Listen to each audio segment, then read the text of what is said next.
স্নান টান হয়ে গেছে, আজকে বাড়ি যাব। তো যাওয়ার আগে আমি জগন্নাথ মন্দিরটা দেখে যাব। এখন আমরা হোটেলটা একবার ছেড়ে দিয়েই বেরোচ্ছি। তাহলে চলো জগন্নাথ মন্দিরটা দেখে তারপর বাড়ি যাব। আমরা হোটেল থেকে একটা অটো ভাড়া করেছিলাম, সেই অটোয় করে এখন মন্দিরে আসছি।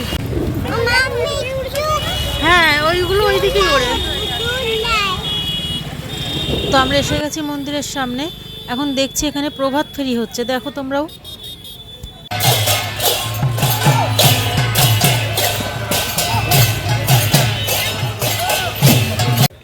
আমরা এখানে ব্যাগপত্রগুলো সব রেখে দেবো, যেহেতু আমরা হোটেলটা ছেড়ে দিয়ে এসেছি।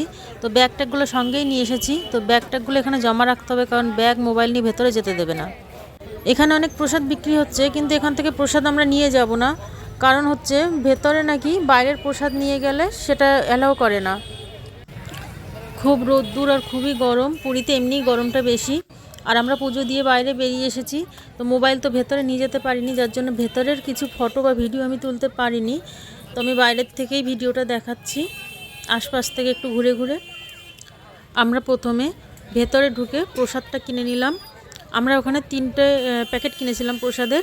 তো 3টে প্যাকেটের দাম নিয়েছিল 1100 টাকা। তো প্রসাদটা কিনে আমরা প্রথম পুজো দিলাম। প্রচণ্ড ভিড় ছিল ওখানে, প্রথমে লাইন দিতে হয়। লাইনটা অনেকটাই ভিড় ছিল, ভালো করে আমি ঠাকুরকে দেখতে পারিনি যেহেতু। তো আমি দুবারা করে লাইন দিয়ে তারপরে গিয়ে ঠাকুরকে দেখেছি।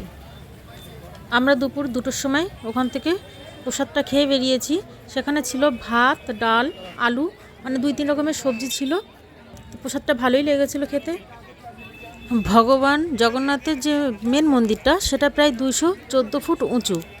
আর এই মন্দিরের চূড়াতে ঝান্ডা লাগানো আছে, দেখো। এই ঝান্ডা কিন্তু প্রত্যেক দিন পাল্টানো হয়। আমি নিজের চোখে ঝান্ডা পাল্টানোটা দেখে এসেছি, কিন্তু ক্যামেরা নিতে পারিনি বা মোবাইল নিতে পারিনি বলে ভিডিওটা করতে পারিনি। যখন উপরে ওঠে তখন কিন্তু পিছন দিক থেকে ওঠে, মানে সামনের দিক থেকে দেখে ওঠে না, পেছনভাবে উঠে ঝান্ডাটাকে পাল্টায়। আর 2জন বাচ্চাকে আজকে দেখলাম, 2জন বাচ্চাকে শেখাচ্ছে ওঠানোটা, একজন বয়স্ক লোক। তো তারাই ঝান্ডাটা পাল্টালো।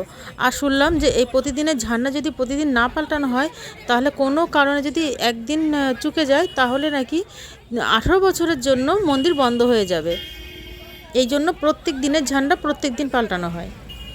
সব সময় সব মন্দিরের ঝান্ডা হাওয়ার দিকেই ঘোরে, কিন্তু পুরীর এই জগন্নাথ মন্দিরের ঝান্ডাটা সব সময় হাওয়ার বিপরীত দিকেই ঘোরে। এখানে ভগবান শ্রীকৃষ্ণ, বলরাম আর সুভদ্রা 3 জনে থাকেন।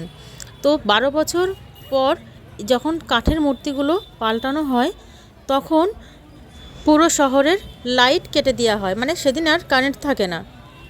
ভগবান শ্রীকৃষ্ণ দেহত্যাগ করলেও তার হাড়টা এখনও পুরীতে জগন্নাথ মন্দিরে জগন্নাথের দেহে আছে।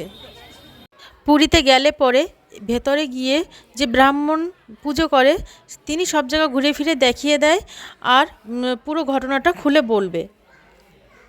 এখন যে কাঠের মূর্তিগুলো আছে, সেগুলো 12 বছর পর পর পাল্টানো হয়। তো এই যে 3 জনের মূর্তি, মানে ভগবান জগন্নাথের, বলরামের আর সুভদ্রার, এই 3টে মূর্তি যেখানে সমাধি রাখা হয়, সেই জায়গাটাও ওখানে আছে। আমি দেখে এসেছি, কিন্তু তোমরা যদি কোনো সময় যাও দেখে এসো। সবার শেষে এইগুলো দেখাচ্ছি। এটা হচ্ছে প্রসাদ, খাস্তা প্রসাদ ছিল, লাড্ডু ছিল সঙ্গে, আর কিছু পেড়া ছিল। এই যে দেখো, কিছু বরফিও ছিল। এগুলো আমি 3টে প্যাকেট কিনেছিলাম।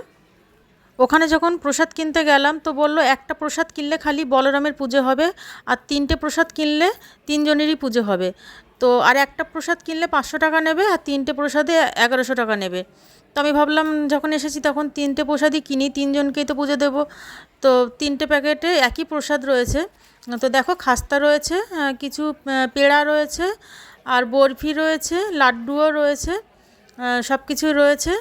বাইরে থেকে প্রসাদটা কিনলে পড়তায় পড়ে, কিন্তু বাইরের কোনো প্রসাদ ভেতরে অ্যালাউ করে না, যেহেতু এই জন্য ভেতর থেকেই প্রসাদটা কিনতে হয়।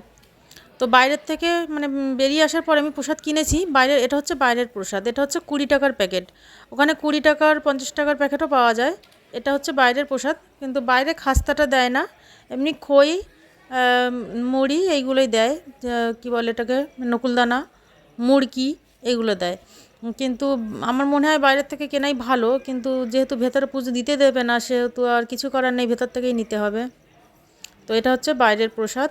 তো তোমরা একবার করে পুরীতে ঘুরে এসো মন্দিরে। আর এটা হচ্ছে 56 ভোগ। 56 ভোগটা আমি ভেতর দিয়েই কিনেছিলাম, এটা আমি বাইরে পাইনি, তো ভেতর থেকেই কিনে নিয়েছিলাম পুজো দেওয়ার আগেতেই। তো এটা 56 ভোগ, এটাই হচ্ছে মেন ভোগ। তো এটা আমি আলাদা করে কিনে নিয়েছিলাম, এটা নিয়েছিল 50 টাকা।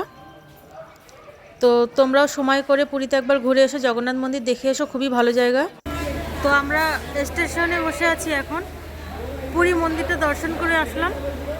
আর আমরা যাওয়ার সময় নর্মাল টিকিট পেয়েছিলাম, সেটা হচ্ছে তৎকাল টিকিটই, কিন্তু নর্মাল টিকিট 4 জনের ভাড়া নিয়েছিল 3,500 টাকা। আর এখন বাড়ি যাওয়ার সময় আমরা নর্মাল টিকিটটা পাইনি, তার জন্য আমাদের এসি টিকিট করতে হয়েছে, সেটাও তৎকাল টিকিট। তো এসি টিকিট 4 জনের ভাড়া পড়েছে 5,600 টাকা 4 জনের, তৎকাল এসি টিকিটটা। তো আমরা এখন বাড়ির দিকেই ফিরছি। আমরা হোটেল থেকে ট্যাক্সি ভাড়া করেছিলাম, মানে কি বলে ওটা, সুইফট ডিজায়ার। আর ওখান থেকে চলে এসেছিলাম পুরীতে মন্দিরে। আর মন্দির থেকে একটা টোটো ভাড়া করেছিলাম, ওখান থেকে চলে আসলাম স্টেশনে। তো আমাদের গাড়ি হচ্ছে রাত্রে 10টার সময়। আমরা এখন স্টেশনেই বসে আছি। ট্রেন এসে গেছে, 10টা 10-এ ট্রেনটা ছাড়বে, তো আমরা এখন ট্রেনে উঠছি।